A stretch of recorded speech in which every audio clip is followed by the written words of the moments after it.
Shalom. आज की सुबह के लिए हम प्रभु का धन्यवाद करते कि हमारा परमेश्वर भला है, जिसने फिर एक बार आज के हमें सुबह दिया है उसकी स्तुति और उसकी महिमा करने के लिए। मेरे प्यारो, आज सुबह जिस वचन पर हम परमेश्वर के वचन से अभ्यास करेंगे वो होगा प्रभावशाली बनो। जी हाँ, हम वचन पर बात करेंगे। आज का विषय है प्रभावशाली बनो, बी इम्प्रेसिव। हम इस विषय पर परमेश्वर के वचन से बात करेंगे और प्रभावशालीपन क्या होता है, इस पर प्रभु यीशु मसीह का वचन क्या हमें सिखाता है, इस पर हम आज चर्चा करेंगे। मेरे प्यारो, परमेश्वर की कलीसिया प्रभावशाली होना चाहिए क्योंकि हमारा प्रभु प्रभावशाली है। हालेलुया। जी हाँ, जरूरी है। इन अंतिम दिनों में हम लोग जी रहे हैं और ऐसे वातावरण में कलीसिया का एक मुख्य भूमिका होना चाहिए कि कलीसिया प्रभावशाली बने रहे, विश्वासी जो है वो प्रभावशाली बने रहे, क्योंकि हमारा जो परमेश्वर है वो प्रभाव रहित नहीं है, ना उसका वचन प्रभाव रहित है और ना उसके काम प्रभाव रहित है। परमेश्वर प्रभावशाली है। वो पुराने नियम में भी प्रभावशाली था, नए नियम में भी प्रभावशाली है और आज के युग में भी हमारा परमेश्वर प्रभावशाली है। इसलिए जरूरी है कि परमेश्वर की कलीसिया ने प्रभावशाली होना चाहिए। मेरे प्यारो, विश्वासियों का कई बार प्रभावशाली न होना, कई बार नहीं होते हमारे विश्वासी, जिस प्रकार से उन्हें प्रभावशाली होना चाहिए उस प्रकार से हमारे विश्वासी कई बार उतने प्रभावशाली होते नहीं हैं। उनका प्रभाव नहीं पड़ता है उनके जॉब में, उनके सोसाइटी में, उनके परिवार में, उनके समुदाय में कई बार उनका प्रभाव नहीं पड़ता है और कई बार कलीसिया प्रभावशाली नहीं होती। नहीं होने का कारण है उनकी अयोग्यता। जी हां, कलीसिया प्रभावशाली बनने में अयोग्य ठहर रही या अयोग्य बन रही, या कह सकते हैं कि कलीसिया का आलस, कहीं ना कहीं एक ऐसा आलस कलीसिया के भीतर है जो उनको प्रभावशाली बनने से रोकता है, प्रभावशाली होने देता नहीं है। और इस कारण अपने परिवारों में या अपने जीवन में, अपने आत्मिक जीवन में हम कई बार उस प्रभाव को जो दिखना चाहिए, जो होना चाहिए और हमारे जीवन से जो प्रभावशाली कार्य होना चाहिए, वो कई बार वो कार्य दिखाई नहीं पड़ती। इसलिए आज हम प्रभु के वचन से प्रभावशाली बनने के विषय में, प्रभु के वचन से आज हम बात करेंगे। प्रभावशाली जैसे बात आती है तो ऐसा लगता है कि किसी को हमें आकर्षित करना, अपनी तरफ अट्रैक्ट करना है। जी नहीं, मैंने अट्रैक्शन की बात नहीं कर रहा हूं, मैं इंप्रेसिव की बात कर रहा हूं। प्रभावशाली होना, जी हां, किसी को आकर्षित नहीं करना है। प्रभाव जो होता है, प्रभाव आकर्षित नहीं करता है, प्रभाव अचंभित करता है। हालेलुया। प्रभाव आकर्षित नहीं करता है, प्रभाव अचंभित करता है। हमें ये बात याद होना चाहिए मेरे प्यारों। कई बार जो प्रभाव की बात निकलती तो हम सोचते हैं कि सब लोग मुझे बहुत चाहते हैं, मैं बहुत पॉपुलर हूं, मेरे बारे में चर्चा करते हैं, तो इस कारण मैं ज्यादा प्रभावशाली हूं, क्योंकि मेरा आकर्षण बहुत ज्यादा है लोगों के ऊपर में। हो सकता है वो आकर्षण आपके कपड़ों का है, हो सकता है वो आकर्षण आपके लाइफस्टाइल का है, आपके रंग रूप का है, आपकी गुणवत्ता का है, उसका आकर्षण हो सकता है। दरअसल ये आकर्षण होना प्रभावशाली होने का कार्य नहीं है। अब प्रभावशाली होना अपने आप में एक अलग कार्य है और प्रभावशाली वो होता है जो अचंभित करता है, जो प्रभु यीशु मसीह ने अपने वचन में हमें सिखाया है। मेरे प्यारो, प्रभावशाली होना इसलिए जरूरी है क्योंकि प्रभावशाली होगे तो क्या होगा? प्रभावशाली होना हिम्मत बढ़ाता है, जरूरी है। मैं इसलिए बार बार बता रहा हूं कि प्रभावशाली क्यों होना चाहिए। जब आप प्रभावशाली होगे तो उससे पहले आपकी हिम्मत बढ़ेगी, उसके बाद दूसरों की हिम्मत बढ़ेगी। जब आपकी ही हिम्मत नहीं बढ़ेगी, आप दूसरों की हिम्मत नहीं बढ़ा सकते हो। तो प्रभावशाली होना हिम्मत बढ़ाता है। प्रभावशाली होना आत्मविश्वास को बढ़ाता है। जब आपके अंदर प्रभाव नहीं रहेगा तो आपके अंदर आत्मविश्वास भी नहीं रहेगा। तो प्रभावशाली होना आत्मविश्वास को बढ़ाता है। प्रभावशाली होना भीतरी शक्ति प्रदान करता है, अंदरूनी शक्ति, अंदर की ताकत, भीतर की ताकत, मानसिक आत्मिक ताकत पैदा करता है। कई बार शरीर टूट जाता है, मन नहीं टूटता है। शरीर गल जाता है, मन नहीं गलता है। मन बड़ा पक्का होना चाहिए। आत्मिक शक्ति का हमारे अंदर एक विकास होना चाहिए। हम कई सारे लोग देखते हैं जिनकी उम्र 80 हो गई, 100, 90 हो गई, 100 हो गई, कई लोग 100 के ऊपर भी चले गए। उनकी शरीर जो है एकदम गल सा गया है, सिमट गया है, उनकी साइज छोटा हो गया है, बॉडी का साइज छोटा हो गया है, लेकिन वे हिम्मत नहीं हारते, अंदर से बहुत मजबूत है। कुछ भी काम करने के लिए तत्पर होते हैं और कुछ भी काम कर सकते हैं। तो शरीर की वजह से नहीं, उनका भीतर में इतनी शक्ति है, भीतरी रूप से वे इतने ताकतवर है, जिस कारण वे समस्याओं का सामना कर पाते हैं और उन्हें शक्ति प्रदान होती है। दरअसल वे अपने आप में एक प्रभावशाली व्यक्ति होते हैं। आज इन्हीं सब बातों पर परमेश्वर के वचन से हम लोग बात करेंगे। आइए मेरे साथ निकाल लेंगे मत्ती रचित सुसमाचार अध्याय 13 में आगे बढ़ेंगे और जानेंगे परमेश्वर का वचन अब इस समय हमसे क्या बात करना चाहता है। प्रभु यीशु मसीह के जीवन से हम सीखने का प्रयास करेंगे। प्रभु यीशु मसीह हमें आज क्या सिखाते हैं, उनके जीवन सिखाएंगे। मत्ती 13 अध्याय निकालेंगे, उसका पढ़ेंगे वचन 53 से लेके 56 तक। Gospel of Matthew chapter 13 and verse 53 to 56। दरअसल 13वां अध्याय जो है मत्ती का, ये दृष्टांतों का अध्याय है। बहुत सारे दृष्टांत यहां पर है और प्रभु यीशु मसीह अलग अलग स्थानों पे अलग अलग दृष्टांत को देते हुए आगे बढ़ रहे हैं और लोगों को परमेश्वर के राज्य की कथा वे सुना रहे। पर ऐसा हुआ कि जब वो दृष्टांत सुनाना उनका हो गया और वे आगे बढ़ते, सुनिए क्या हुआ। 53 वचन से आगे पढ़ेंगे हम लोग। जब यीशु ये सब दृष्टांत कह चुका तो वहां से चला गया और अपने देश में आकर उनकी सभा में उन्हें ऐसा उपदेश देने लगा कि वे चकित होकर कहने लगे कि इसको यह ज्ञान और सामर्थ्य काम कहां से मिले। आगे सुनिए, क्या यह बढ़ई का बेटा नहीं? क्या इसकी माता का नाम मरियम और इसके भाइयों का नाम याकूब और यूसुफ और शमोन और यहूदा नहीं? और क्या इसकी सब बहनें हमारे बीच में नहीं रहती? फिर इसको यह सब कहां से मिला? सवाल आ गया, लोगों के अंदर एक सवाल आ गया। लोग देख रहे हैं, प्रभु यीशु मसीह को सुन रहे हैं। प्रभु यीशु मसीह उनके सभा के स्थान में है और वह उपदेश देने लगे और उनके उपदेश से लोग अचंभित हो गए। मैंने पहले कहा, प्रभाव आकर्षित नहीं करता है, प्रभाव अचंभित करता है। अचंभित हो गए लोग और चकित होकर कहने लगे कि ये ज्ञान और सामर्थ्य के काम ये यीशु को कहां से मिले। अब सुनिए, उनका कथन ये था, क्या ये बढ़ई का बेटा नहीं? उनकी सोच देखिए, सोच ये होती है कि बढ़ई का बेटा कभी ज्ञानी और प्रभावशाली नहीं बन सकता। इसलिए कहते क्या वे बढ़ई का बेटा नहीं है? क्या इसकी माता का नाम मरियम नहीं? वो साधारण सी स्त्री हमारे बीच में रहती। इसके भाई याकूब है, यूहन्ना है, यूसुफ है, यहूदा है, इसके भाई क्या आसपास नहीं रहते हमारे वाले? ये तो इतने ज्यादा प्रभावशाली साधारण से लोग हैं। ये साधारण से भाइयों का भाई इतना प्रभावशाली कैसे बन सकता है? ये बढ़ई का बेटा इतना प्रभावशाली कैसे बन सकता है? वे दरअसल उसके बाहरी स्वरूप पर ध्यान दे रहे थे, लेकिन प्रभु यीशु मसीह का प्रभाव इतना अद्भुत था कि वे लोग सोचने पे मजबूर हो गए कि यह प्रभाव आया किधर से है।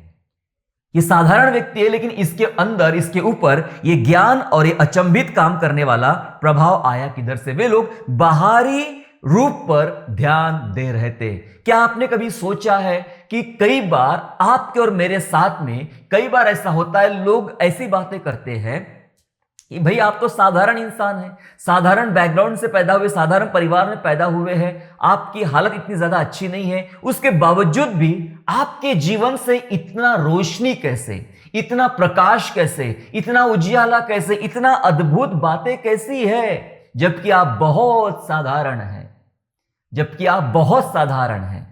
क्योंकि साधारण होना इस बात का तो प्रमाण नहीं है कि भाई आप प्रभावशाली नहीं बन सकते हैं और प्रभावशाली बनने के लिए असाधारण होना जरूरी है, बिल्कुल भी नहीं। यीशु मसीह एक साधारण जीवन जी रहे, बढ़ई का बेटा बनकर एक साधारण परिवार में पैदा होकर वे साधारण जीवन जी रहे थे, लेकिन उनके काम, उनका ज्ञान और उनका भीतरी विकास जो था, आत्मिक जो प्रगति थी, वो इतनी अद्भुत थी कि लोगों को परेशानी हो गई, लोग कंफ्यूज हो गए। मेरे प्यारो, ये इतना प्रभाव यीशु मसीह के ऊपर, यीशु मसीह के जीवन के लिए था। मेरे प्यारो, प्रभावशाली बनने के लिए, सुनिए मेरी बात, प्रभावशाली बनने के लिए किसी विशेष जगह की आपको स्थान की जरूरत नहीं है कि फलाने जगह पैदा होगे तो ही आप प्रभावशाली बनेंगे। स्थान की जरूरत नहीं है। प्रभावशाली बनने के लिए पृष्ठभूमि की जरूरत नहीं है। आप कौन से बैकग्राउंड से है, यहूदियों में से पैदा हुए हो या फिर विशेष किसी जाति से पैदा हुए तो आपकी पृष्ठभूमि मायने रखती है आपका प्रभावशाली होने के लिए? बिल्कुल भी नहीं। आपकी पृष्ठभूमि कैसी भी हो, आपका स्थान कुछ भी हो, पैदा होने का स्थान, यीशु मसीह तो बैतलहम में पैदा हुआ, जो एकदम छोटा सा गांव था जहां किसी कोई जानता भी नहीं था। जरूरी नहीं आप कौन से स्थान पे पैदा होते हो, कौन सी आपकी पृष्ठभूमि होती है, आपकी परिस्थितियां कैसी है, वो मायने नहीं रखती है प्रभावशाली बनने के लिए, क्योंकि लोगों का जो नजरिया होता है ये बाहरी स्वरूप पर ही जाता है प्रभावशाली बनने पर, कि भाई आप बड़े जाति से पैदा हुए, बड़े देश में रहते हो, बड़े मकान में रहते हो, बड़े परिवार में रहते हो, आपका बड़ा नाम है, आप धनाढ्य परिवार से है, ये सब बात देखी जाती है प्रभावशाली बनने के लिए। लेकिन आज दुनिया में ऐसे लोग आपको मिलेंगे जिनके पास पैसा है, जिनके पास शोहरत है, नाम है, पद है, प्रतिष्ठा है, लेकिन वो प्रभावशाली बिल्कुल भी नहीं है।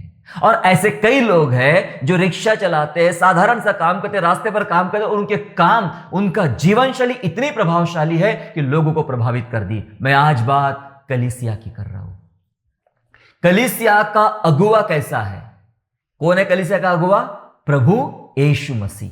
एक साधारण परिवार में पैदा होता है, और लेकिन उसका प्रभाव इतना अद्भुत है कि लोग परेशान हो गए, इसका प्रभाव इतना अद्भुत कैसे है? जब परमेश्वर कलीसिया का स्वामी प्रभावशाली है, तो कलीसिया आज प्रभावशाली क्यों नहीं है?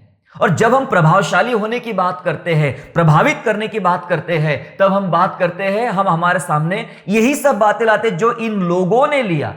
यीशु मसीह को बोला इसका रहने का स्थान, इसका परिवार, ये वो, और हम भी अपने लिए वही दोषी ठहराते, मैं तो अनपढ़ हूं, मैं थोड़ा ही पढ़ा लिखा हूं।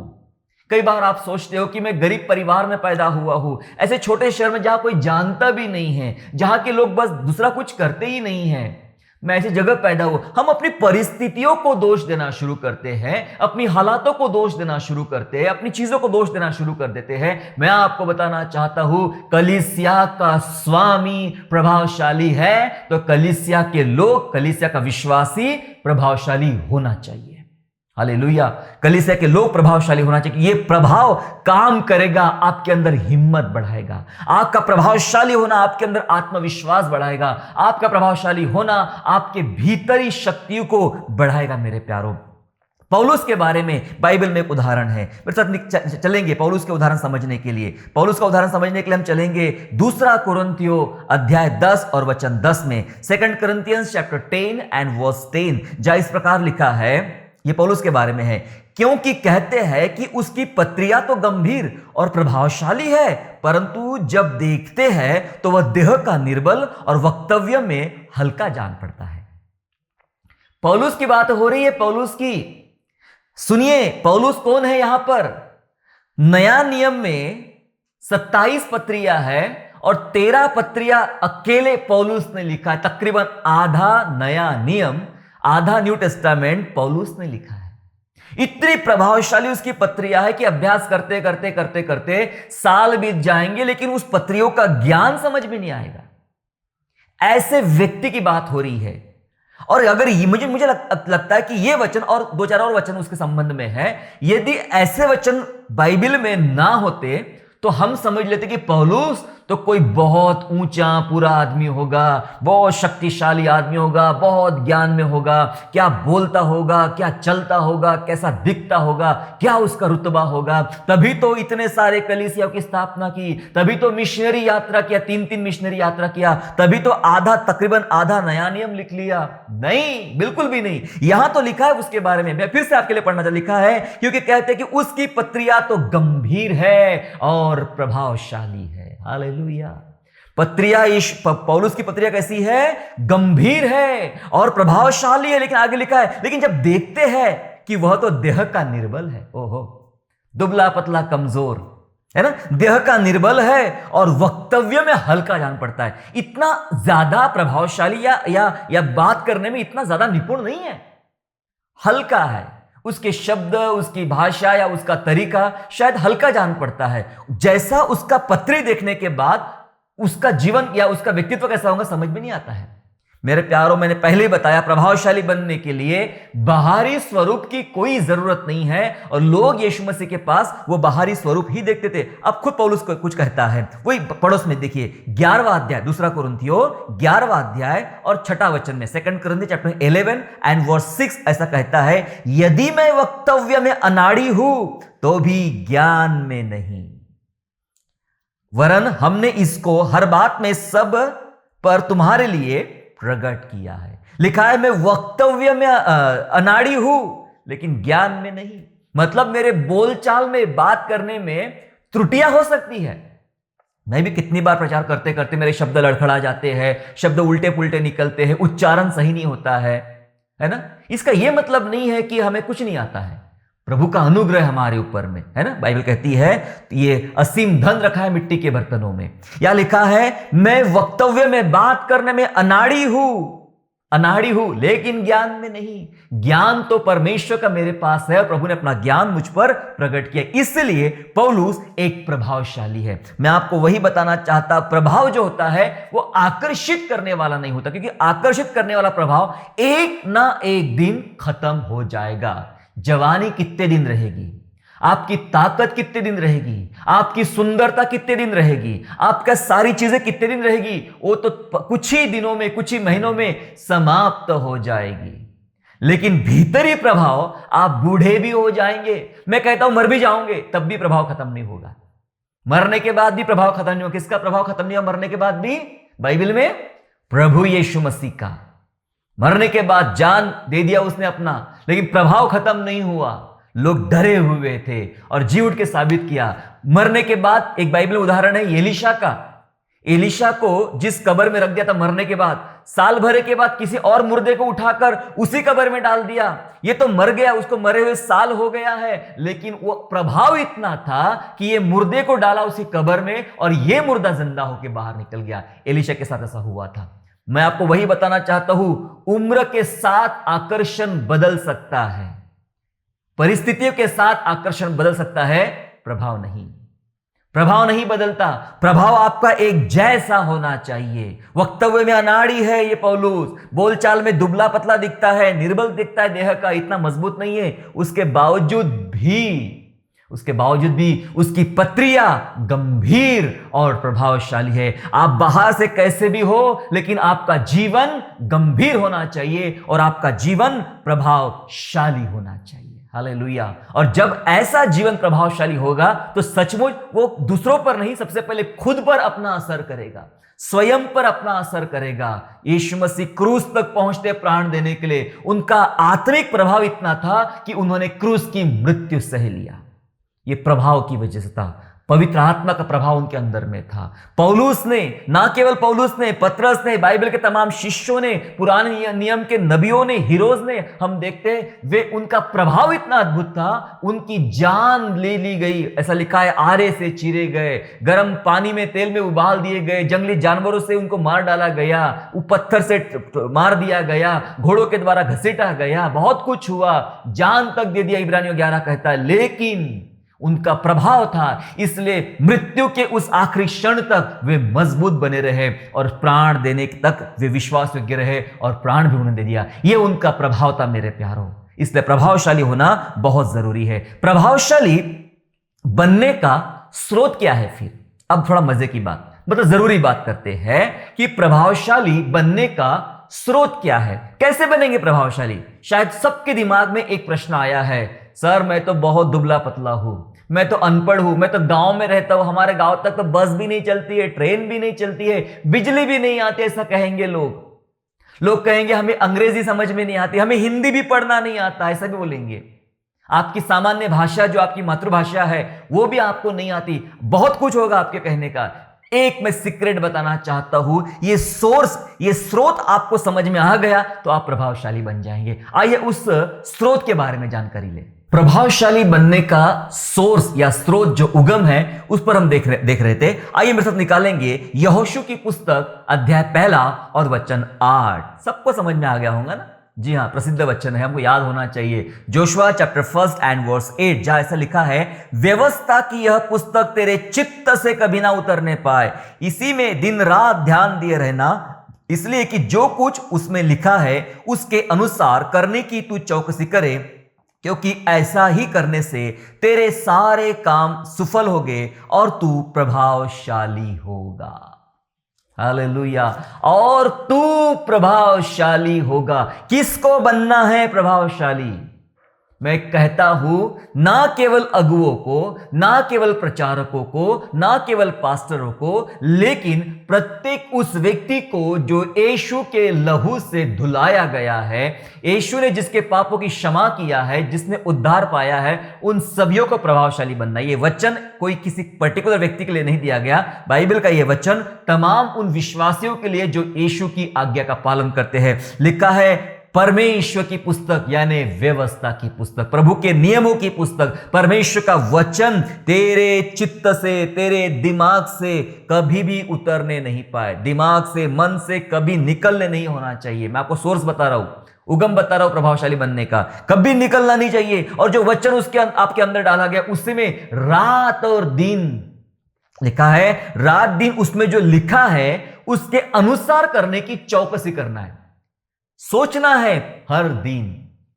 परमेश्वर का वचन संडे के लिए नहीं है, हर दिन के लिए है। हर दिन देखना है कि क्या आज मैं वचन के अनुसार चला, वचन के अनुसार जिया। रात और दिन आपको उसी के अनुसार, जैसा वचन आपके हृदय में डाला गया है, उसी के अनुसार करने की चौकसी करना है। अगर जब आप ऐसा करोगे तो लिखा है ऐसा करने से आपके सभी काम सफल हो जाएंगे। जो कुछ काम में हाथ लगाओगे वो काम सफल होगे। और अंतिम शब्द इस वचन का ऐसा लिखा है, और उसके बाद तू प्रभावशाली होगा। कलीसिया प्रभावशाली होना चाहिए। सोर्स बताया मैंने आपको, ये परमेश्वर का वचन, परमेश्वर के वचनों पर चलना, यह प्रभावशाली बनने का सोर्स है। मेरे प्यारो, आपके लाइफ में कितना है परमेश्वर का वचन? या सिर्फ आप वो संडे के दिन के लिए वचन रखते हो या पढ़ते हो, या वचनों के अनुसार वचन को बस नमस्कार करते हो, सिराने रखते हो और बस निकल जाते हो? ये व्हाट्सएप पे आजकल खूब चलता है, इसने कुछ वचन भेजा तो वो फॉरवर्डेड मैसेज यहां भेजो वहां भेजो, सब लोग देखते रहते हैं कि भाई ये वचन आया और बस यही पढ़ लिया तो संतुष्टि मिल गया। इससे काम नहीं चलेगा। वो वचन उसको समझ में आया था जहां से आया है वो। आपको क्या समझ में आया? परमेश्वर आपसे अलग बात करना चाहता है। आप व्यक्तिगत रूप से बैठिए, वचनों के साथ समय बिताइए, वचनों को अपने अंदर ग्रहण कीजिए, वचनों के अनुसार चलने का प्रयास कीजिए। जब आप ऐसा करोगे तो आप प्रभावशाली बनेंगे और आपका प्रभाव दिख पड़ेगा। वचन कहता है दिख पड़ेगा प्रभाव आपके लोगों के बीच में, आपके समुदाय में, आपके सोसाइटी में, आपके जॉब में, आपके फैमिली में, आपके रोजमर्रा के जीवन में वो प्रभाव दिखाई पड़ेगा। और वो प्रभाव आपको बताएगा कि आप कितना प्रभु में चल रहे हो और कितना प्रभु में बढ़ रहे हो। हालेलुया। इसलिए हर व्यक्ति को प्रभावशाली बनना बाइबल के अनुसार जरूरी है। वचनों पर चलना आपको प्रभावशाली बनने का एक सोर्स है। और दूसरी बात, परमेश्वर जो है वही है जो आपके अंदर प्रभाव उत्पन्न करता है। ये प्रभाव बाहर से नहीं आता है, किसी के हाथ रखने से प्रभाव नहीं आता है, किसी के दे देने से, छूमंतर करने से प्रभाव नहीं आता है। प्रभाव की कोई टैबलेट नहीं होती है, प्रभाव का कोई सॉफ्टवेयर नहीं होता है कि अंदर डाल दो, इंस्टॉल कर दो और आप प्रभावशाली हो जाओगे। बिल्कुल भी नहीं। बाइबल के अनुसार हम बात करें तो प्रभाव जो होता है वो परमेश्वर उत्पन्न करता है। कल रात को हम टहलते हुए मैं और मेरी पत्नी बात कर रहे थे कि बहुत सारी दुनिया में ऐसे लोग हैं जो परमेश्वर के वचन को समझते भी नहीं है, उनके अंदर कोई बातें नहीं होती है। तो मैंने कहा हाँ, कुछ लोग हैं बिल्कुल भी समझने नहीं है, लेकिन कुछ लोग होते हैं जिनको परमेश्वर बराबर समझाता है। फिर उन्हें कोई सिखाने वाला मिले या ना मिले, उन्हें कोई समझाने वाला मिले या ना मिले, उनकी परिस्थितियां कैसी भी हो, परमेश्वर अगर सोचा है इसको सिखाने का, समझाने का, तो बराबर सिखाएगा। क्योंकि हम सब, मैं अपनी अगर बात करूं, मेरे परिवार की बात करूं, हमारी सेवकाई की बात करूं, तो ऐसे बैकग्राउंड से, ऐसे समुदाय से आगे बढ़े हम लोग जहां हमारे पीछे किसी ने मेहनत नहीं किया, किसी ने इतना सिखाया नहीं, जितना मैं आज आपको सिखा पा रहा हूं उतना किसी ने किसी को सिखाया नहीं, बैठाल के समझाया नहीं। जो कुछ हमने सीखा है पवित्र आत्मा की वजह से सीखा है, पवित्र आत्मा ने हमें सिखाया है। हमारा कोई ट्रेनर नहीं, हमारा कोई मेंटर नहीं, हमारा कोई सिखाने वाला नहीं। एक ही मेरा प्रभु है, मेरा यीशु, जिसने मुझे सिखाया है। पर आज हम बहुत सारे लोगों को सामने से सिखाने का प्रयास करते हैं, समझाने का प्रयास करते हैं, और वे सीखते नहीं हैं और वे समझते नहीं हैं। तब मुझे समझा कि कई बार हम मनुष्य होता है जो दूसरे मनुष्य पर प्रभाव डालने का प्रयास करता है और कई बार ये गलती हो जाती है। दरअसल प्रभाव जो होता है वो स्वयं परमेश्वर उत्पन्न करता है। जिसको उसने चुन लिया है, जो उसकी नजर में खरा उतरेगा, परमेश्वर उसके अंदर प्रभाव उत्पन्न करता है। मेरे साथ निकालेंगे पहला कुरिन्थियों 12वां अध्याय, पहला कुरिन्थियों उसका निकालेंगे 12वां अध्याय वचन 6। First Corinthian chapter 12 and verse 6 ऐसा लिखा है, और प्रभावशाली कार्य कई प्रकार के हैं, परंतु परमेश्वर एक ही है जो सब में हर प्रकार का प्रभाव उत्पन्न करता है। हालेलुया। लिखा है प्रभावशाली कार्य कई प्रकार के हैं, जो सेवकाई में इस्तेमाल होते हैं, जो परमेश्वर के राज्य में इस्तेमाल होते हैं, ऐसे प्रभावशाली कार्य बहुत प्रकार के हैं। लेकिन लिखा है परमेश्वर तो एक है, कार्य बहुत होंगे लेकिन परमेश्वर एक है, और जो सब में, ओहो, सब में हर प्रकार का प्रभाव उत्पन्न करता है।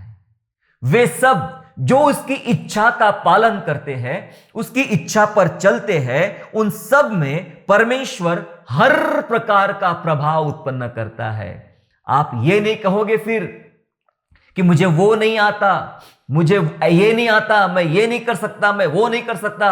आप कहना शुरू कर दोगे कि जो मुझे सामर्थ्य देता है उसमें मैं सब कुछ कर सकता हूं। हालेलुया। आप वो कहना शुरू कर देंगे, क्योंकि वचन कहता है वो हर प्रकार का प्रभाव निर्माण करता है। मेरा मानना यह है कि परमेश्वर के लोग किसी बात में जीरो नहीं होते हैं, किसी बात में निचले नहीं होते हैं, वो हर बात में सर्वोच्च होते हैं। हमारा परमेश्वर उन्हें उठाता, क्योंकि कलीसिया का स्वामी, कलीसिया का प्रभु यीशु मसीहा है, और उसने ऐसा किया है, इसलिए उसके लोग वैसा करेंगे। जी हां, मैंने बताया कि परमेश्वर प्रभाव उत्पन्न करता है, कोई व्यक्ति नहीं कर सकता है, कोई टैबलेट, कोई सॉफ्टवेयर नहीं कर सकता है। परमेश्वर आपके अंदर प्रभाव उत्पन्न करता है। मैं आपको उदाहरण बताना चाहता हूं, बाइबल से 2 उदाहरण बताऊंगा। मैं आपको दाऊद और गोलियत का उदाहरण देना चाहता हूं।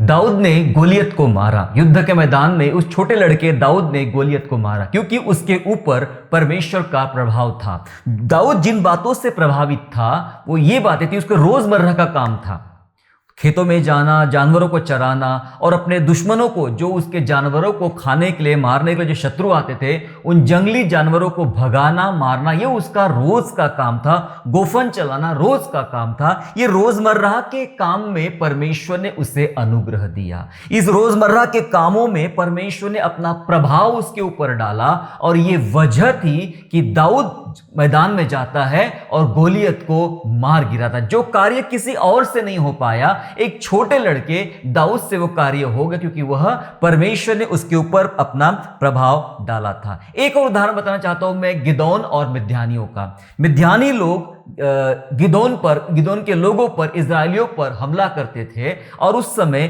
गिदोन भले ही शक्ति में भरपूर था लेकिन प्रभाव में नहीं था। वो छुपने की तैयारी करता था, और छुपते थे। जब मिद्यानी उन पर हमला करते थे तब गिदोन और गिदोन के लोग छिपते थे।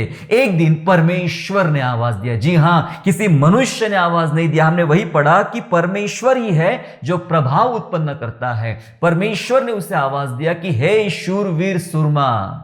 तो शूरवीर सुरमा को गिदोन उठता है, और गिदोन को परमेश्वर तैयार करता है, और उसके द्वारा मिद्यानियों पर विजय प्राप्त करता है। पहले भी शक्ति थी लेकिन प्रभाव नहीं था, लेकिन जब परमेश्वर ने प्रभाव डाला तो मिद्यानियों को गिदोन के द्वारा हरा दिया गया। जी हां, मैं आपको यही बताना चाहता हूं कि परमेश्वर ही होता है जो आपके अंदर प्रभाव उत्पन्न करता है। गलातियों 2:8 में क्या लिखा है देखेंगे। गलातियन चैप्टर 2 एंड वर्स 8 क्या कहता है, सुनिएगा।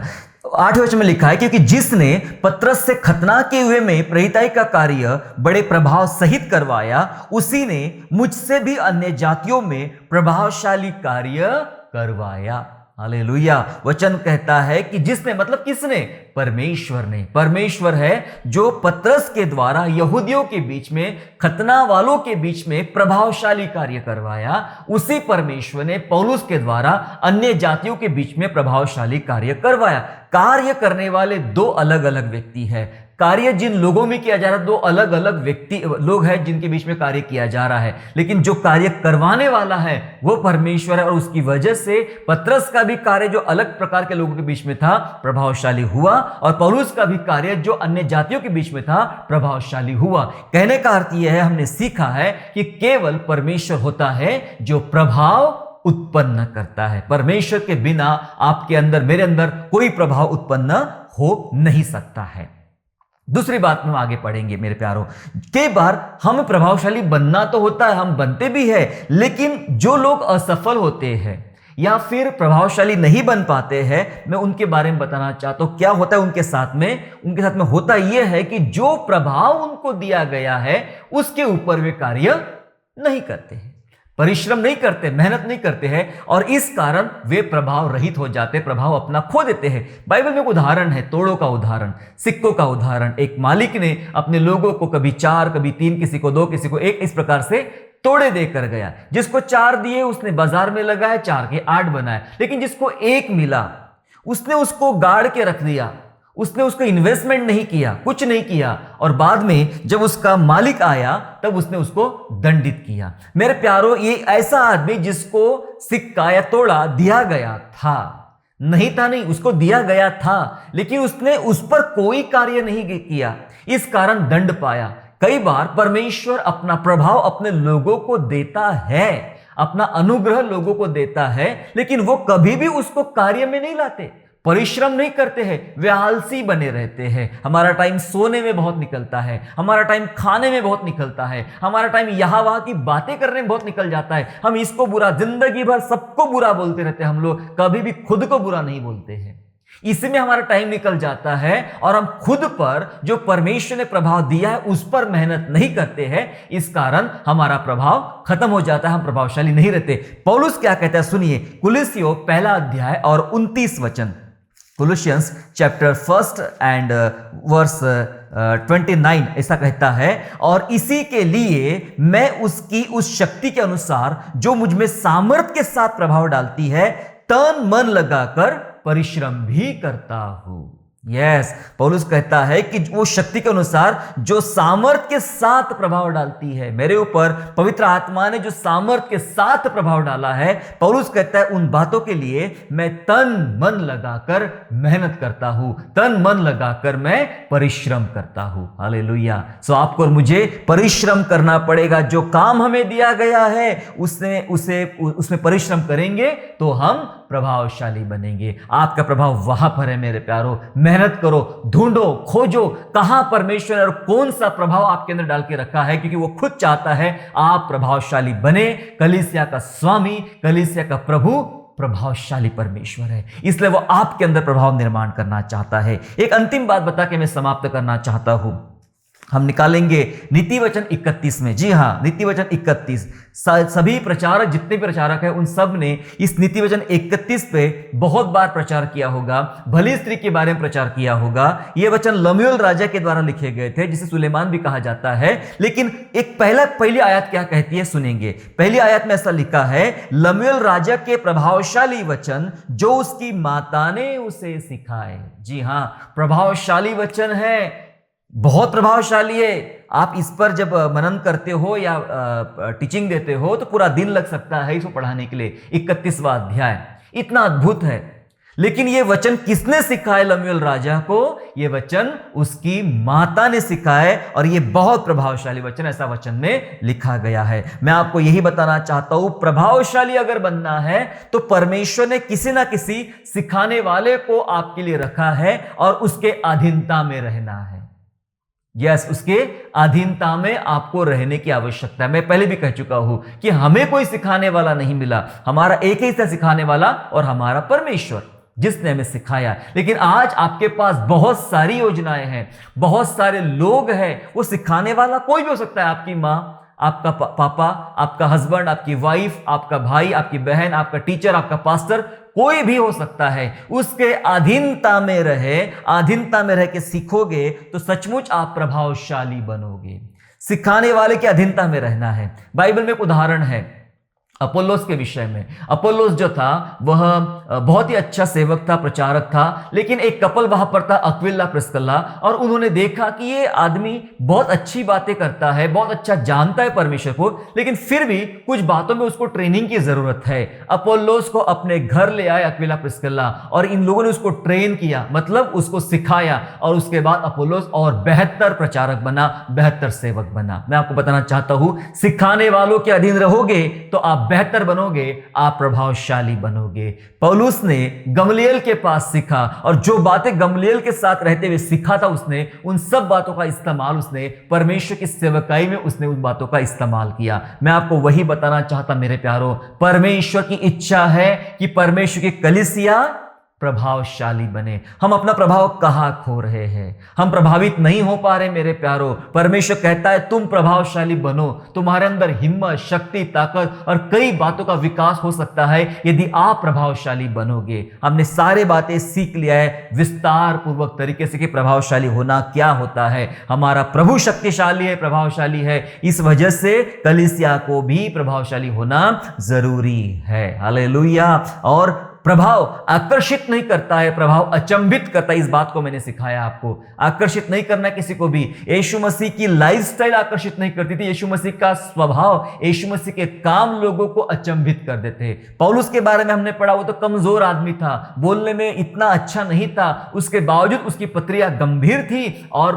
प्रभावशाली उसकी पत्रियां थी। लोग आपके आसपास के आपके व्यक्तित्व पर, आपके शरीर पर, आपके कपड़ों पर, आपके पृष्ठभूमि पर नजर डालेंगे, लेकिन उनको दिखने दो आपके भीतर की गंभीरता, उनको दिखने दो आपके भीतर का प्रभावशाली कार्य। हमने सीखा परमेश्वर का वचन, जो वचनों पर चलेगा वही सोर्स है आपको प्रभावशाली बनाने का। परमेश्वर का वचन आपको प्रभावशाली बनाएगा। हमने सीखा कि खुद परमेश्वर आपके अंदर प्रभाव उत्पन्न करता है और कोई भी नहीं कर सकता है, केवल परमेश्वर। और हमने सीखा कि उस प्रभाव के लिए जो प्रभु ने हमें दिया है उस पर मेहनत करना है, परिश्रम करना है, रात और दिन दुआ में बैठना है, रात और दिन आत्मिक बातों में बढ़ना है, रात और दिन प्रभु के द्वारा सिखाए जाने वाले काम हमें सीखना है, तो हम प्रभावशाली बनेंगे। बाइबल कहती है अगर तू अपने कामों में निपुण होगा तो तू राजाओं के सम्मुख खड़ा होगा, कोई छोटे लोगों के सम्मुख नहीं। परमेश्वर आपको प्रभावशाली बनाना चाहता है मेरे प्यारो। आपको सिखाने वालों के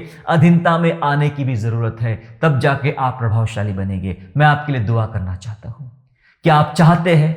क्या अभी तक आपको लगता है कि हम उतना प्रभाव नहीं डाल पाए? मैं मेरे फैमिली पर, मेरे लोगों पर, मेरे समुदाय में, मेरे अपने आप में मैं प्रभाव नहीं डाल पाया, मेरे अंदर प्रभाव नहीं है, मैं डरते रहता हूं, मेरे अंदर ये कमियां हैं, वो कमियां। आज भी आप देख रहे हैं कि मैं अशिक्षित हूं, मैं कम पढ़ा लिखा हूं, मेरे पास पैसा नहीं है, मेरे गांव में बिजली नहीं है, बहुत सारी चीजें बातें आप करते होंगे। मैं आपको यही बताना चाहता हूं, इन सब बातों पर ध्यान देना बंद करें, अपने उद्धारकर्ता परमेश्वर पे नजर लगाए, वही आपको और मुझे प्रभावशाली बना सकता है। अगर आप उसके द्वारा प्रभावशाली बनने को तैयार है तो मैं आपके लिए दुआ करना चाहता हूं। आइए हम लोग प्रार्थना करें। पिता यीशु के नाम से आपका हम धन्यवाद करते प्रभु जी, हम आपको धन्यवाद करते प्यारे पिता परमेश्वर कि आप सचमुच हमको प्रभावशाली करते हो। आपके बिना हम प्रभावशाली नहीं हो सकते पिता परमेश्वर, केवल आपने हमको प्रभावित किया है पिता राजा। हम आपके वचनों से प्रभावित है प्रभु जी, हम आपके कामों से प्रभावित है, हम आपकी सेवकाई से प्रभावित है पिता परमेश्वर। प्रभु जी हम प्रार्थना करते हैं प्रभु हमारे जीवन को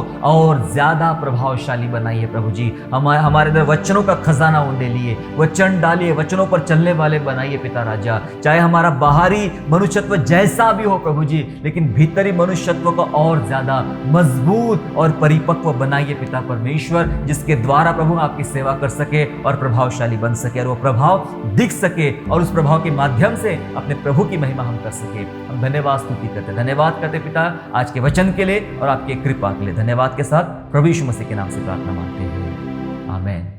आशा करता हूँ आज के संदेश के द्वारा आपने आशीष प्राप्त किया है। यदि सचमुच आपने आशीष प्राप्त किया है तो इस संदेश को दूसरों के साथ शेयर कीजिए और हमारे दूसरे भी संदेशों को सुनने के लिए हमारे चैनल को सब्सक्राइब करें और नोटिफिकेशन के लिए बेल आइकन को दबाइए। और हाँ, यीशु पर विश्वास करना ना छोड़े, वो आपको आशीषमय स्थानों की ओर आगे ले जाएगा। God bless you all.